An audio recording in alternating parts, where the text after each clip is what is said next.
We all know this. We have a PowerPoint and we are, let's say, on Windows and send it to someone in Apple, and the person can't open it or not everything works. And yeah, those problems. This is Windows, Apple, maybe Linux. That's it. But what if you go one step further and see how software on different chips works? That is a problem like for digitalization of cars is really important. And about this topic and about robots and about much more, we talk today with Jay Dawani. He is co-founder and CEO of Lemurian Labs. Yeah, welcome to Beginner's Guide to AI, another interview episode. It's Dietmar from Argo Berlin on the microphone.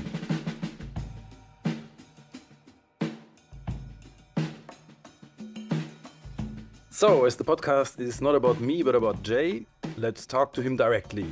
Jay, welcome to the podcast. Can you tell us a little bit what got you into AI? Yeah, absolutely. First of all, thank you for having me, Dietmar.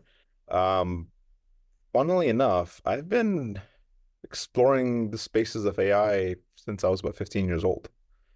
I came across Minsky and Papert and Norbert Wiener and all of their works when I was really young because of my dad's friend, and he had all those books, and I got curious about them, and I started asking him. And then my mom was a big fan of Knight Rider, TV show with David Hasselhoff about the self-driving car, and that increased my enthusiasm and involvement with the field. So that was like a big catalyst for me. And I was like, how amazing would it be to actually have self-driving cars? And it turns out there were people already working on it and had been for so long. It's like level 2 self-driving was, I think, working in the 70s in Germany. So it just became a thing that I wanted to pursue and see happen. And then when it came time for university, that wasn't a course that was being taught anywhere. So I decided, you know what, I'm going to go teach myself math, and that's what I'm going to go study. Programming part I'll figure out, but math is what I really need to understand if I want to understand this field, because it's really complicated. It's very math heavy. And then, the whole field of computational mathematics kind of just comes together in this place. But I got really lucky in that, not long after at least, the ImageNet moment happened with AlexNet. I got to meet all three of them, and in different time spans, but Hinton encouraged me to pursue the field, and I got to learn a bit from him. I got to learn a little bit from Ilya and how he thinks. And I ended up working in the field for almost 10 years on very, very different applications, all from self-driving cars to drones that could be controlled with brain-computer interfaces, to building AI for multi-physics simulation, to building simulations that could train Formula 1, Formula 2 drivers, and a lot of large agents and many other things. And eventually all of that kind of culminated in the creation of Lemurian. That is actually perfect sidetracking into actually, yeah, what does Lemurian Labs does actually? Yeah, so what we started with was trying to solve general purpose autonomy. And we started looking at the challenges. Could you explain generally what that means? Yeah, of course. So if you think about robotics, right? Robotics has for a very, very long time been about how do you physically control a lot of things, right? How do you create a body that can actuate in the real world or interact with the real world and move objects and so on and so forth? That involves a lot of very, very complicated things, like, can I perceive the world? Can I see what's in front of me? Can I figure out what kind of object it is? Therefore, I know how much force to apply to pick that up and maneuver it, or that pick it up from one place to put it in another place, right? So most factories and supply chains have robots that sort things. But what if you could have more general purpose robots, right? Now, for most of those tasks, a new robot has to get built. So the question for us was, can we take some of the lessons from self-driving and other places and build a single neural network-based agent that could learn or adapt to different kinds of environments with fine-tuning inside of a simulation, and then adapt to many different tasks like self-driving, like robots in the house or in a factory, or doing bin picking and sorting and palletizing and all those kinds of things, and have a single agent that could do that. And then what would be the chip that would have to run on? Because that didn't exist either. And that was one of the big bottlenecks for us. Training wasn't the problem. Like, we could get enough compute to train. It was, where do I get a chip that can consume, almost like a terabyte per second from multiple different camera modalities and sensors like LiDAR and radar and other things, and then also pump that in like 60 frames a second when I'm actually processing it, and give all of those results in the time that I have, right? So latency really matters in robotics. So what's the time from receiving information to giving an output, right? That has to be, within 10-ish, 15 milliseconds.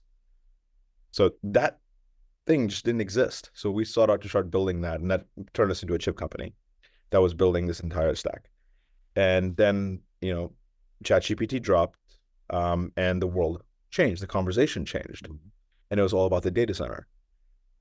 Nobody was really talking about the edge anymore, naturally. So we pivoted towards the data center to go build that chip.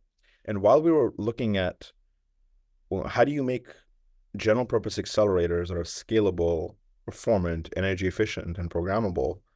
Because our bet was that general purpose will still be more important than specialization.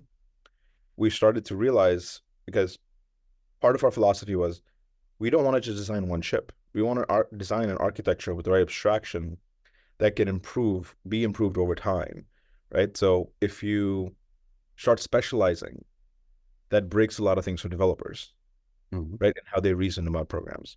So can we make that easier for them? And then we start planning multiple generations of this chip based on our understanding of AI. And what we started realizing was, the problem isn't the chip. It's the software. Okay, from hardware to software. Yeah, she was like, okay, you know what? Maybe it's not a good idea to be a hardware company, because the more important problem to solve right now is software. And weirdly, software in this case tends to be harder. Okay. So it is counterintuitive in some sense, right? Software is supposed to be the easy thing. Yeah. But in this case, to make it work, we have to completely reimagine from first principles how software works. So part of our goal and what we're actually building is, to put it all together, an accelerated software platform for heterogeneous computing. And what that means is, developers write code once, but it runs anywhere, and from edge to cloud, training, or inference, and from any hardware from any vendor, right? Now, it sounds very complicated, and it's like, why doesn't that already exist? There was never incentive for it to exist, right? And so, yeah, sorry. This thing with the hardware and the software, I just read something about, or the typical thing, maybe the listeners also heard about that this is this, let's say, war between the traditional self-driving car companies with lots of sensors and Tesla, who's one way is the hardware way, the other way is the software way. Is it kind of, I mean, if I hear now that programming software is not as easy as expected in this task, that makes it for Tesla harder than many commentators say, yeah? So it's a complicated set of problems. One, so if you think about what the trade-offs ultimately are, right? There's companies like Waymo, there's companies like Tesla, and then there's all this regular all the regular automotive companies, right? So let's start with all the regular automotive companies. Why weren't they able to do self-driving? They've been putting out cars and understand the economics of cars and everything, and they've been building it for a very, very long time. It stands to reason that they would be the best position to do it, right? But history has always shown the incumbents are usually not the best people to do it. And part of the reason is the way the automotive supply chain works. If you look inside of a car, it's many, many tens of chips, maybe hundreds. And they all are from different semiconductor companies building for different things, right? So now the software comes from each individual company. So you need to maintain them differently, you need to update them differently, and all that. So now if you start building in more, powerful software, you want to add in accelerators and GPUs and all these other things, it becomes very complicated, right? And you don't have control over how the stitching totally happens, because you're somewhat at the mercy of the people who provided you those chips and how they've built it. Now, Tesla was looking at how do you fully vertically integrate it and make it easier, because they don't want to have a large, complicated systems problem inside the car. They wanted to build something that was inherently scalable from the beginning, and such that the car could appreciate in value over time with software updates. So they're thinking like a software company, right? They're not thinking like a car company. Now, that positioned them really well to build their own chips, right? The FSD chip, for example. And they've built their own supercomputers like Dojo.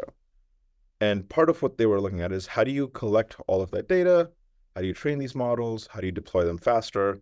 Such that they're somewhat learning as they're being deployed, because they're using all the data of all the drivers to train, right? Now, that's a very, very powerful flywheel that helps, appreciate value over time and makes the models better because it has more experience in different places. But, part of the challenge if you're thinking about scaling and, controlling for costs is you have to make trade-offs, right? Cameras are already fairly cheap and they have a lot of information in them. And if you have enough coverage on cameras, you have a pretty good field of view, right? And it's not like Tesla doesn't use other sensors, right? It's not totally well understood, but they actually do collect information from LiDAR and radar, but they distill that multimodal information into the model so that it has somewhat of that awareness, but it only takes in camera once it's actually deployed, right? So there's a little bit of finagling that's going on there. It's not totally camera only. Now, Waymo, on the other hand, and all the other self-driving companies were betting on different kinds of sensors, right? And, those are very, very compute intensive. If you ever sat in some of the early versions of the self-driving cars, it doesn't matter if it's winter, right? You're boiling inside because the heat emitted from, that cluster of GPUs is a lot. They're consuming multiple kilowatts, and, it's also pretty crammed inside the car. So it's a different experience, but they've gotten better over time. They've designed much better things. The Waymo cars are beautiful. They're fun to ride in, but they are more resilient. And that is part of what Waymo was trying to do, right? They were safety first, right? So they wanted to make sure things worked right before they went for scale, right? And, when you're putting humans in a car, you don't want that many failures. Right? The cost of human safety is pretty high. And when it comes to machines, at least, people are less forgiving. So there's a higher bar. So each approach has its own merits.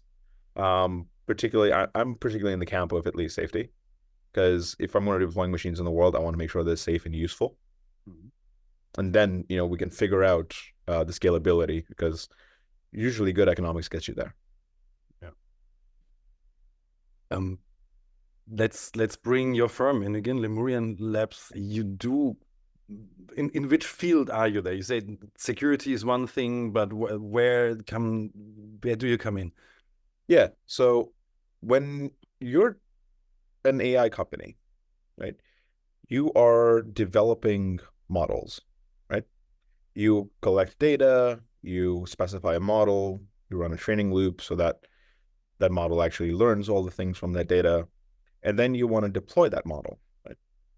Now, most of the time, people will train on a GPU from one company because they have really good support, like NVIDIA, right? But what about AMD? What about Intel? What about TPUs? What about the in-house silicon, like from Microsoft or Meta or Amazon, like the Training Inferentia or the Maya or the Meta, right? So there's a lot of chips. And in the past decade, pretty much everyone and their grandmother has gone to build a chip, us included. But that means everyone has a different architecture that wants to get programmed in a different way. It makes sense from an economics point of view, like I want to reduce my total cost of ownership, like my operating costs for running and training a model. But the price of that is actually paid by the developers, because they need to change how they program every time. Right? If I trained, like take Llama, right? writing Llama and getting the train on GPU is much more straightforward than getting it run on any architecture from another company because it isn't as well supported. Like all the libraries aren't there. There's a lot of different kernel implementations that you need to go and recreate. Performance is now a separate issue because you need to figure out how is this architecture different from the one I'm used to, and does that change the kind of optimizations that I'm now have at my disposal? The answer is yes. So there's very few people that can walk across architectures and get performance out of them. Like to use an analogy, when you're traveling, right, and you have your iPad, your phone, your laptop, a couple of other devices, and you're a frequent traveler, you have to deal with different plugs, different voltages, different interconnects. Like some people have USB, some people have USB-C, some people have Thunderports, some people have something else. That is very complicated. And I was at a conference last week, and this person was traveling quite a bit, and he opened up his backpack, and he's just like 1,000 wires just spilled out. And I'm like, what on earth are you doing? Do you have like a store that you're just like going around to conferences and selling people wires when they forget theirs at home? And he's like, no, I just travel a lot, and each place I go, I run into some problems. So now I just have everything. Yeah. Right? That's the state of computing today. Yeah. I'm such a guy. I have also back with cables. Yeah, it's like crazy. Exactly. So it's like, let's just build one software stack that can talk to every chip. So that developers don't pay the price. They can just stay and figure out how to write their code. Right? So it's one stack that you can use that will run on any device that you can pick up. And you can scale it, and we will take care of most of the performance for you. Because we know the compiler itself is hardware aware, and it can exploit that hardware on your behalf. Right? That's a really, really powerful change in the way you do actual performance stuff. So it unlocks developers, like it frees them from hardware constraints that they can imagine the things that they want to. Yeah. It's really like, then I had a podcast who said, yeah, okay, then one also could use apples because they have like this graphics and hard disk, you could combine them and whatever, but probably new programming for that. And it's great that you have it theoretically, but practically you can use it. And and you have now one firm that is, I don't know how much worth, Nvidia, and you have to buy them, even if you can afford those chips, but they have to produce them, and they have obviously a huge demand. And if your order is like the first one they deal with, probably not. So really, this is the thing. So coming to a practical stuff, are you in a phase that you go out with your products, or are you still in development phase? Yeah, so this is one of those cases of software where it's not really like software, because we're essentially a deep tech company. And when you're solving these deeply technical problems and you're inventing new ways of doing things, it takes time to get right. So we are, in discussions or partnerships with most of the semi companies and CSPs, anyone who's building silicon right now, and making sure that our stack works. Because we care about making sure that it works for developers when they use it from day zero in our stack. They should be able to target whatever device they want. They should be able to scale. They should be able to get performance. And they should be actually able to get the best performance per dollar per watt using our stack than they would anywhere else. Like, that is our goal. So that means, it's going to take time to get right, because also the last thing a developer wants is a compiler that breaks for no reason at all, right? It's frustrating. You want good tools, right? Imagine if you have some of the best minds in the world solving some of the hardest problems using AI, right? Imagine new materials that are necessary for the advancement of, say, future semiconductors if current silicon runs out. If silicon stops improving, the economy kind of suffers a lot, because we've been banking on it for 50, 60 years now. So new materials are important, but the number of experiments that you would need to be able to figure out what the right materials are, it takes a lot of time to do as well. Take biology. Finding new drugs is very, very expensive and very time consuming. All these people working on impactful solutions are purely gated by their imagination and the amount of compute they have. That's what we're here to solve. Wow. Yeah. And this is like, yeah, this is the groundwork. Like deep tech is this what you do. That this is the first time your company is the first time where I heard this term, but this is really like it's not university anymore. It's practical, but it's still basically research. No? It's like yeah, Not research level. research, right? Research is there to answer a hypothesis. For us, it is how do you build an actual solution that is monetizable such that you can build a business out of it and has good economics and it creates value for customers, right? But we work backwards from customers and what the problem is, then think about what technology has to exist in order to solve that problem, right? And then you add in constraints and such so that it doesn't turn into a 10-year figuring out what the answer is, right? So it's about practicality. Yeah. We're here to actually build things and ship them, not just write research papers. Good. Yeah, yeah. No, this is yeah, I see it now. It's like it's interesting. It's really like going into yeah. Like with when you started with the iPad, I had this idea that yeah, okay, you have a PowerPoint and it works more or less on the other system. I mean, you can put it to a Linux, you can put it to a Apple, you can put it to a Windows, but it's not always perfect. And that's basically And anyone who's written apps before will understand the problem, right?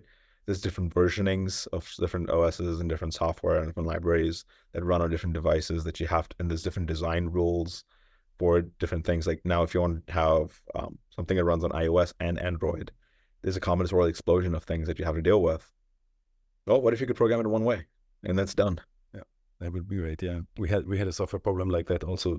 The Apple was like never working, the Apple version. This was like the programmers were loved the Windows world, and yeah, but I think as with chip designs, it's like that tenfold to 50-fold, 100-fold or so. Like yeah, the problems.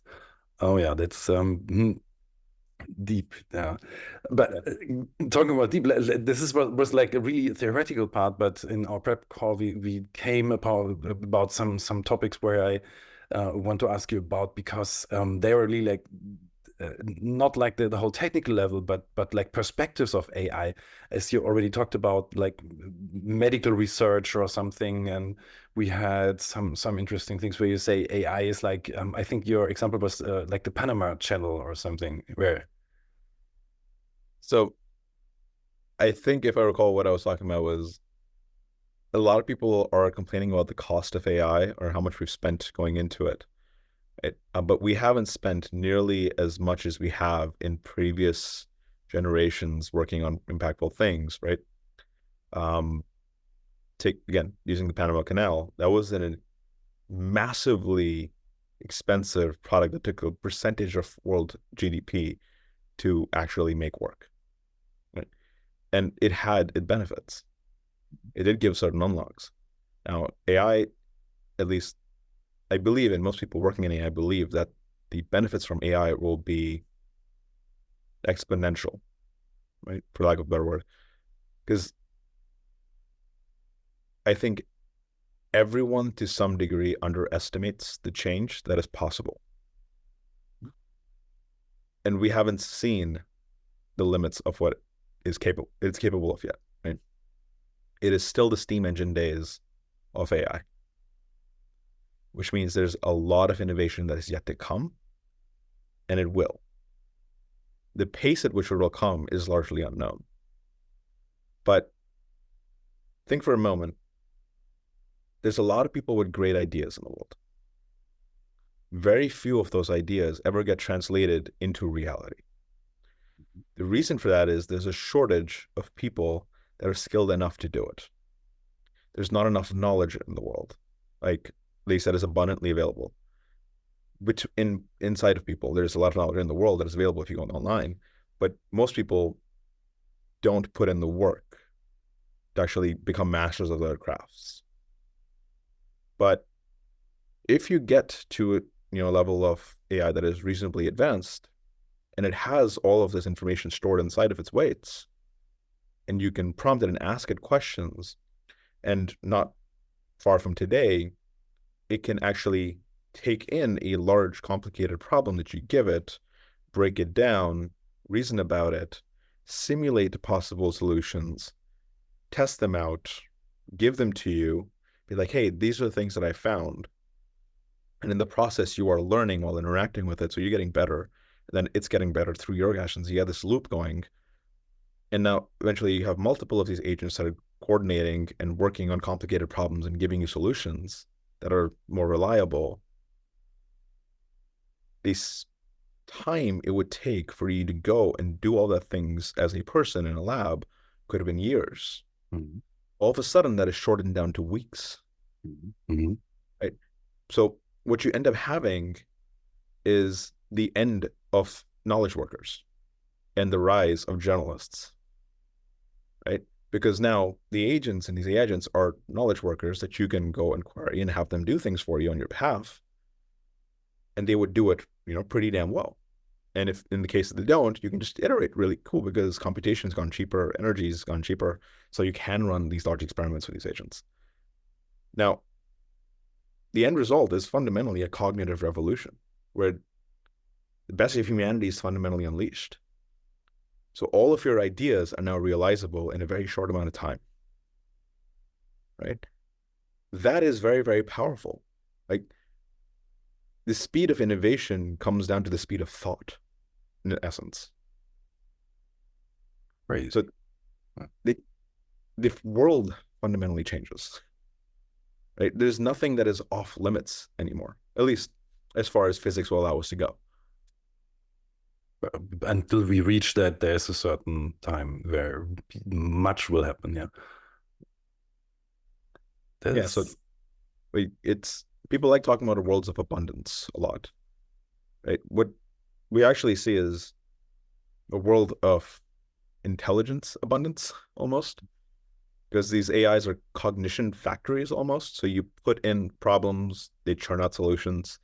Because historically, there's only been a very small percentage of the population that has had the skill, the will, and the audacity to go and do large scale change and come up with products that can have large scale impact. But now everybody can. Yeah. And so the cost of getting there seems justified. Yeah. That's really like you have so many things under the carpet, and now you can lift the carpet and things come out you couldn't do before, or you could have, but there were never enough workers, not enough money or time or so on. So finally things will happen. That's really like the perspective. Yeah. Yeah, no, this is I'm curious to see what comes there next. And the make it we I think we had some things that more like concrete, like in health, or in do you have some imagine, I mean, we talked about cars, or do you have, what do you think comes next where people will do their research? And See, part of the challenge is I hate making predictions because with the pace at which things are going, almost everybody will be wrong. But it is safe to say that everything will get accelerated to some degree.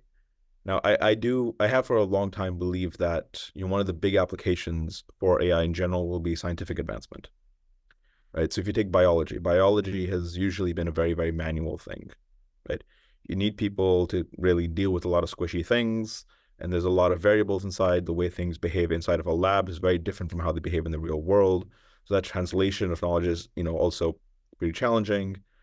There's a lot of specialized knowledge in different places, but the moment, we turn those squishy things into bits, it can leverage computation and therefore get onto an exponential curve. And eventually with AI, it becomes almost doubly exponential. So that creates a whole set of unlocks. I believe that at least will happen. So I think it's safe to say. Again, thinking about physics, there's a company called ANSYS that almost any company doing real engineering work will be using their simulators, right, to design and test different things out. There will be chips, could be engines, studying fluid flow for all of them, or designing entire rockets and things like that. But there's limits to the equations and how much they can test out. What if you could start combining the regular equations with learned equations inside of neural networks? And you can start creating a data flywheel with collecting more data through simulations, improving it, and collaborating with humans at a more intuitive level. So now you can actually design, new kinds of rockets, new kinds of engines, simulate new fuels, see how they work together, what are their efficiency ratings and everything before you ever have to build it, right? That also makes it easier to, for all the governmental bodies and others that are testing these things out, they have a faster way of doing it. That could be really interesting. So I'm really excited about those kinds of applications. Yeah, there's this the predictions. There's this thing, never trust predictions about the future, just something Yeah. like this. Yeah. But coming to you yourself, because this is like the big picture, the small picture. How do you personally use AI? Today, I use it a lot to help me stay abreast of things. Right? There's so much knowledge getting created. There's so much information out there. There's limited time, right? And part of my job is to see the field, so to speak. Cover my blind spots because Mm. there's many of them, right? There always will be, but you got to cover them as much as you can. So I build agents for myself that can take in a lot of different information from different places, piece them together, summarize them for me, so that I can figure out what are the high leverage places that I should be going deeper on, right? So I don't use it to give me factual information because a lot of time you don't know totally sure because they're really, really good at making things up sometimes that is very convincing. So it's more about give me summaries of all of these papers and books and things like that, or this is something that is more in the conversation, so to speak, that I should be focusing on. And then I can go and figure out who are the experts, where's the information, now go deep on it and get as good as I can really quickly. That's how I tend to use it. And then also for, brainstorming ideas. Like, hey, is this worth doing? What would this look like? Maybe let's create a little POC over here. I test out a lot of ideas using copilots, like code. I don't get a lot of time to sit and write code properly these days. So using those agents to test out things for me really quickly, it speeds me up. So I use it in those ways. That's good. The information part, I really love this. Yeah, because I sometimes also use it for this, not as systematically, but this is like an approach. There's in this field, it's crazy. I mean, everybody you talk to, they're like, so there's so much fear of missing out just now. It's like everything pops up. Like you say, it's the kind of the steam age of AI Yeah. we are in, and so much.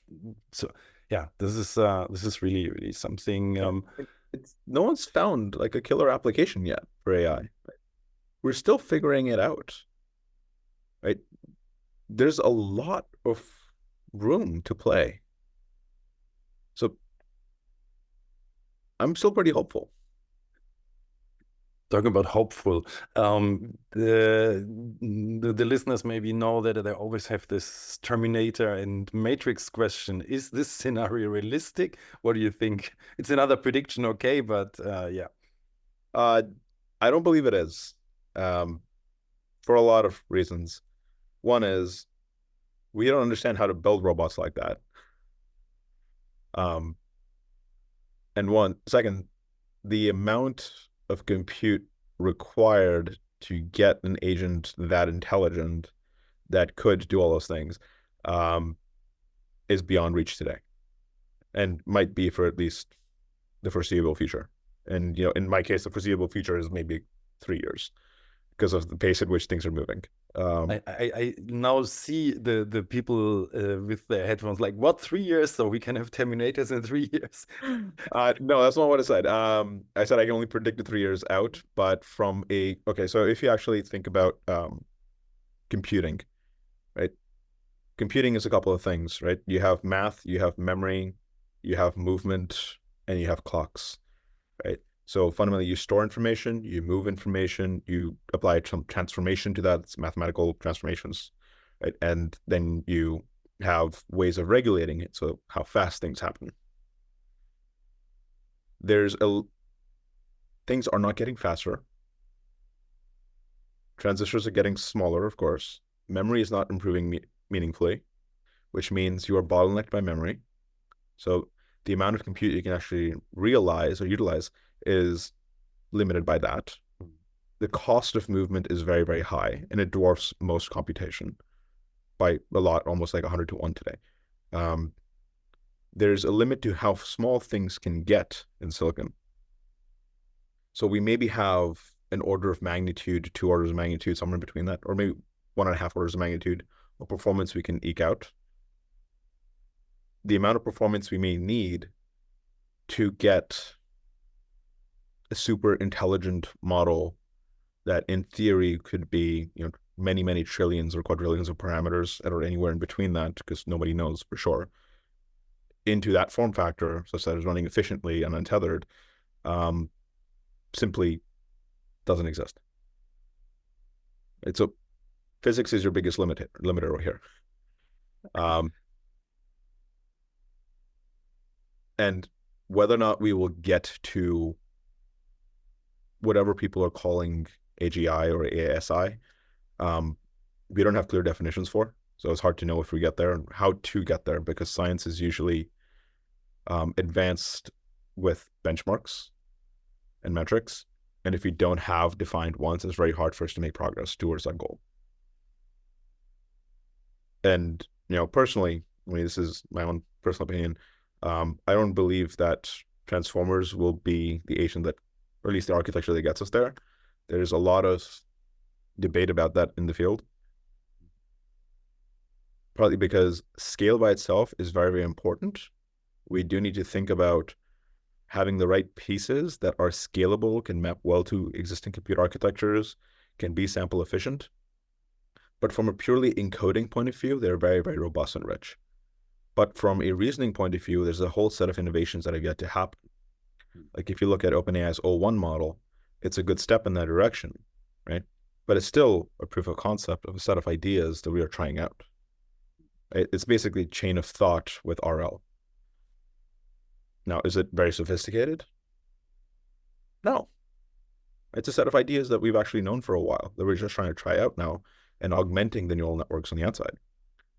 One of the things that will happen is those capabilities that are on the outside will find their way inside the model. And then we'll see how that works. And then we'll add another set of things on the outside. Then progressively, more things will get integrated into the model itself or the base architecture. And that'll help us inform things. But will that alone get us there? No. And is there any reason why it should become a killer robot? No. Unless it's explicitly designed to be just that. Right? In which case, don't build it. Or if it is, pull the battery out. I think there's 2 things I take from this. A, physics is a limiter. And it's harder. I mean, software you can program or whatever, but physics is not programmable, or it's like to work around, you have to invent a lot. And the other things, it's like people won't build that normally. So it's like, yeah. It's never. Most intelligent people in the world are not bad actors. Right? Yeah. Most of them are trying to do good things. It's usually the insecure people in the world, or somebody who have, some issues, that tend to try to take over the world or do something ridiculous. Right? So if you build a super intelligent agent, and my hope is it's pretty good and it's trying to create positive impact. There's something in it. The people that like whatever you have in states or whatever, this is most not the intelligence elite, it's like the power elite, no? The intelligence people are at conferences. Yeah, so like if you take the paperclip example, everybody loves using the paperclip example of if you tell an agent just produce as many paperclips as possible, it'll just turn the entire world into a paperclip. Are we not smart enough to put in controls to prevent it from getting access to all those materials, and we can't pull the plug or do a million other things to prevent that from happening? Mm-hmm. That's a good idea. Yeah. So pull the plug, and before it develops military capabilities, and that is like kind of logical. Yeah, it's just a thought experiment that is not. Yeah, in reality, I don't think it's great to hear it from you. I also don't think that is really happening. Yeah, it's normal to fear things that you don't understand. And that's also important. It is how we as humans have been conditioned over many, many, many, many, many years, right? Fear is a natural response. It's how we survived. To know what to be afraid of, right? And uncertainty is one of those things that, we always respond negatively to. It's our biology. We are programmed like this. Yeah, makes sense. Cave and protect protect ourselves. No, but it's good to hear that actually you say, okay, there's simple limitations, and if so, then we have a solution. I think we have to now say finally, we covered so much. I think I have to have you back next year to talk about more of those things. It was a really deep talk, deep tech, deep philosophy, and coming to really practical stuff. Jay, thank you that you could take time to be on the podcast here. Can you tell the people where we can find you and Lemurian Labs? Yeah, physically or in the digital world? I could digital world. I can put everything in the. So our website is lemurianlabs.com. The most of our information is there. We are fairly active on LinkedIn and other social medias. So if you want to connect with us, that would be a good place to do so. And yeah, we love connecting with people, learning from people. So please reach out. Great. So thank you. I learned a lot, and yeah, see you next year in the podcast again. Bye. Yeah. Thanks for having me. Bye. Yeah, I learned a lot. Thanks, Jay. That was really deep, and deep tech that is supposed to be also deep in knowledge. So thanks for listening to the podcast, everyone out there. Don't forget to subscribe to the newsletter, argoberlin.com/newsletter, and follow us on your podcast app. Until next time, Dietmar from argo.berlin.